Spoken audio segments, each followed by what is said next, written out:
family. If you're in or near Columbia, South Carolina, you've got to visit the House of Hathor, located at 6319 North Main Street. Open Tuesday through Saturday, it's your one-stop shop for African clothing, African masks, natural soaps, incense, candles, jewelry, and more. Plus, they've got a beautiful event space. Owned and operated by Baba Rutaski and Mama Neterma Canute. When you support the House of Hathor, you support the culture. When you support the House of Hathor, you support the movement. When you support the House of Hathor, you support the people.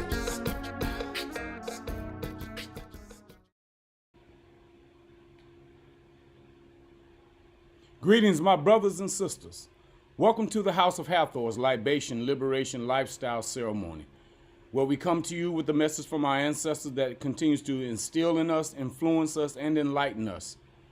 For the path that we are on, it is a lifelong path that we continue to build, to manifest, to sustain and maintain a way of life that is a true representation of the energy, spirit, and soul that dwells within us.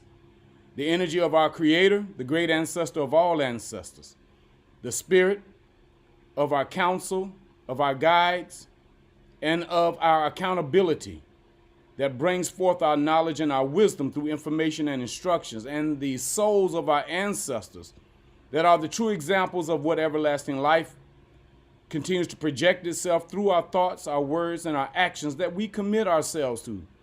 The propriety, the standards of life that dwells within us, our values, our interests, and our principles.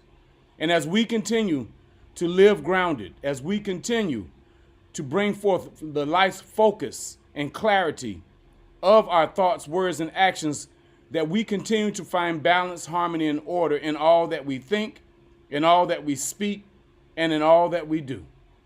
So let us bring the ancestors involved into our daily lives. Let the ancestors be the enlightenment, the influence, the insight, the intuitive knowledge and wisdom that they share with us on a daily basis as we continue to live, love, and learn our processes of life. We call upon our ancestors far and near, fathers and mothers of our fathers, mothers and fathers of our mothers, to bear witness to all that we have done. And it is by your example that you continue to inspire us towards reclaiming our ancestral minds, regenerating our ancestral spirit, liberating our families, our homes, and our communities, and restoring our greatness as a people. We pour libation to bring into our midst your venerable ancestral spirit, radiating your great wisdom, your courage, your dedication, and your unyielding commitment to victory by any means necessary. It is in the honor of our Creator, the great ancestor of all ancestors, our mothers and fathers, our sisters and brothers, our children and their children, our grandparents, great-grandparents, great-great-grandparents, our aunts, uncles, cousins, friends, and elders of the community, that we pour this libation in your honor. In the honor of the Creator, our great ancestor of all ancestors, and the various manifestations of the Creative Spirit, we pour libation. Ashe. For our esteemed ancestors, who laid the foundation for human civilization, and who provides the wisdom to which we live and the models by which our lives are guided, we pour libation. Ashe. And for our esteemed ancestors, who suffered the atrocities and the horrors of our Ma'afa, but yet demonstrated the victorious power of the ancestral spirit by maintaining their dignity no matter the cost, we pour libation. Ashe. And for our esteemed ancestors who survived and made it possible for us to be here today, that we continue the fight of our ancestral liberation and our vindication, we pour libation. Ashe. And finally, for our children and their children and future generations of our ancestors to come, that they too in their time will vindicate our race from all adversaries, and that they will continue to imprint upon the world the great genius of our ancestral humanity, we pour libation. Ashe. May your venerable spirit engulf this occasion to reaffirm our ancestral canity. It is done. The great ancestor of all ancestors is satisfied. Ashe. Ashe. Ashe. Dua Nater. So my brothers and sisters, we call upon you this day that we continue the work that must be done on a daily basis, that we continue to bring forth knowledge and wisdom, clarity and understanding, and that the ancestors continue to cleanse us of all of the traumas, the obstructions, the lack of progress that we may have within ourselves, our families, and our communities, the traumas, all of the negative things that continues to stop us from being the true vessels, altars, and temples. And we want to make sure that we are absolved and cleansed of those things. Before we get started, we want to make sure that we cleanse not only ourselves, but we want to cleanse all of you so that you may continue to be balanced, to be in harmony and order of what life, nature, our true brothers and sisters, and that the ancestors and our Creator continues to bring forth to us.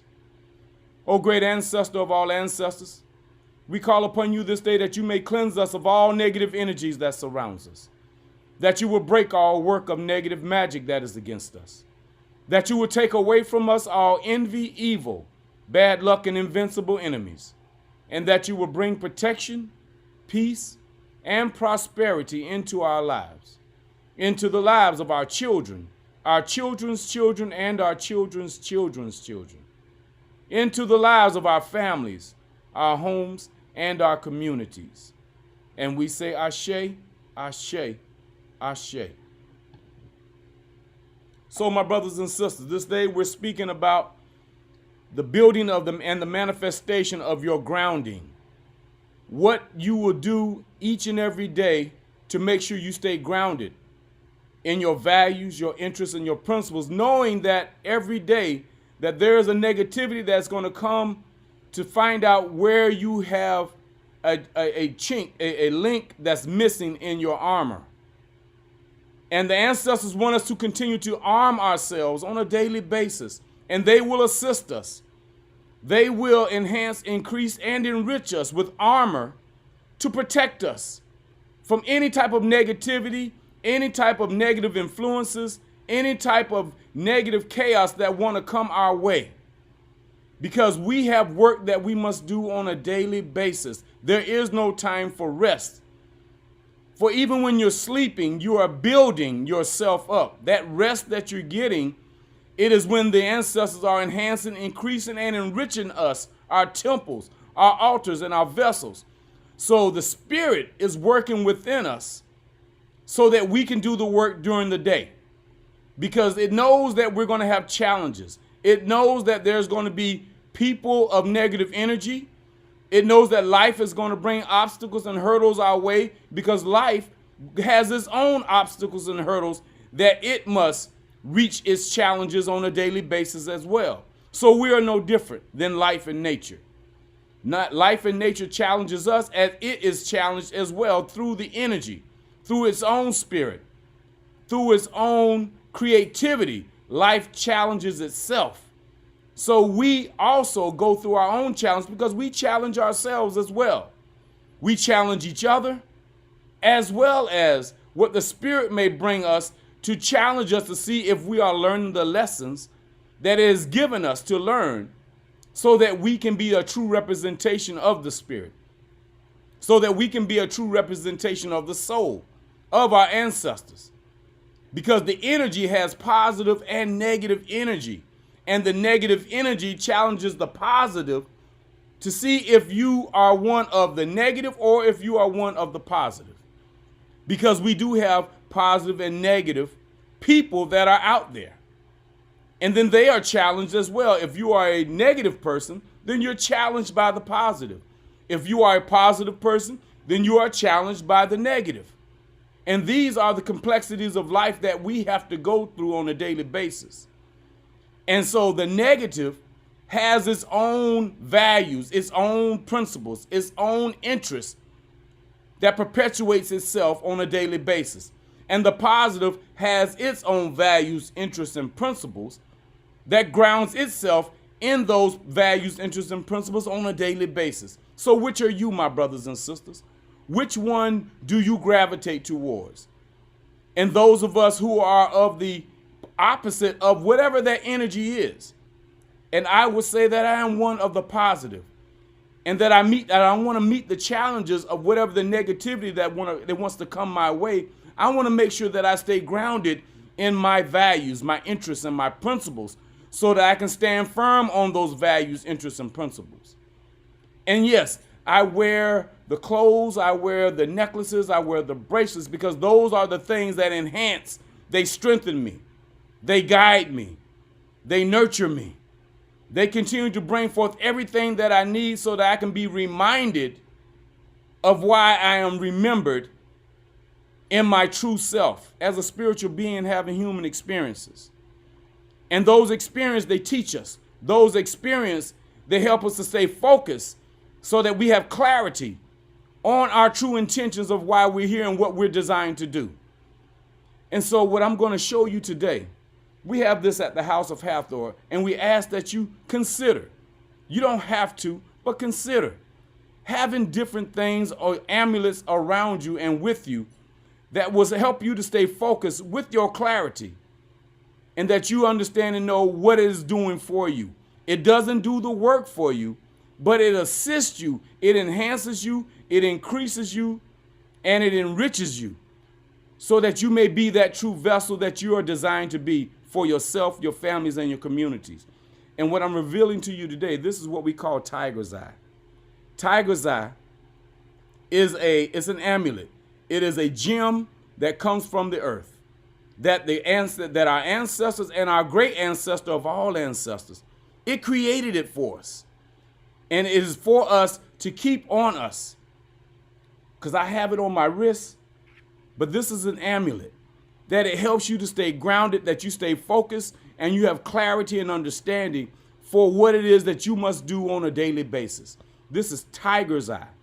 And if you don't have one, I'm asking that you go to one of the metaphysical, the spiritual shops, and find out about tiger's eye. Do your own research about what tiger's eye does for you, because it also protects you against negative intentions, negative energies, or negative spirits that you may be around, whether it be on your job, whether it's from your family, your friends, your community. It helps you to stay focused on what you are designed to do. And that is the blessing that the ancestors and that our Creator gave to us. These are natural things that came from the earth. Just as food comes from the earth so that you may be able to eat it, that your temple stays strong, tiger's eye is put in place to help you stay focused on your spiritual aspect of life, that your soul continues to be grounded in the spirit, and that you not be persuaded or distracted or even attracted to something that is not a part of what you are designed to be. And we're going to bring different amulets on a daily basis that we can talk about them, and we can show you and reflect upon that we may continue to project our true intentions, our truth, and be justified in that truth and protect that truth against all adversaries and weapons that may be formed against us. So we want you to consider having different amulets on yourself, in your pockets or around you, that you adorn. And you're not to let anybody touch your amulets. You're not to let anybody have any type of access to these amulets, because they are only for you. And you must cleanse these amulets.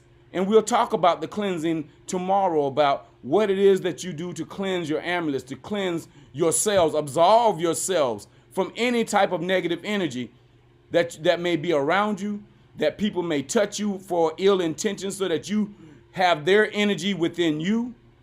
And even that breath of life that we all have, we have to make sure that we understand that when we have conversations with different people, and we're giving our intentions through our breath of life, that they're giving us their intentions through their breath of life.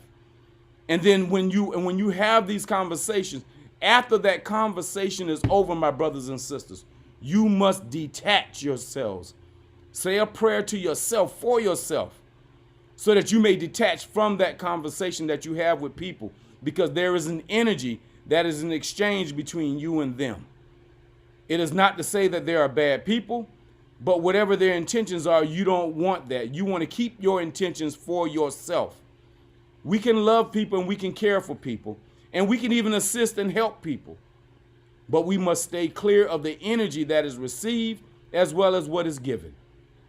So we say peace and power to you all this day. Let us continue to live, love, and learn our processes of life. Let us continue to be true to ourselves, true to our families, and true to our communities as vessels, altars, and temples of our ancestors. And let us stay focused with clarity on what we are designed to do. So we say peace and power, Hotep to you all, and Ashe to our ancestors.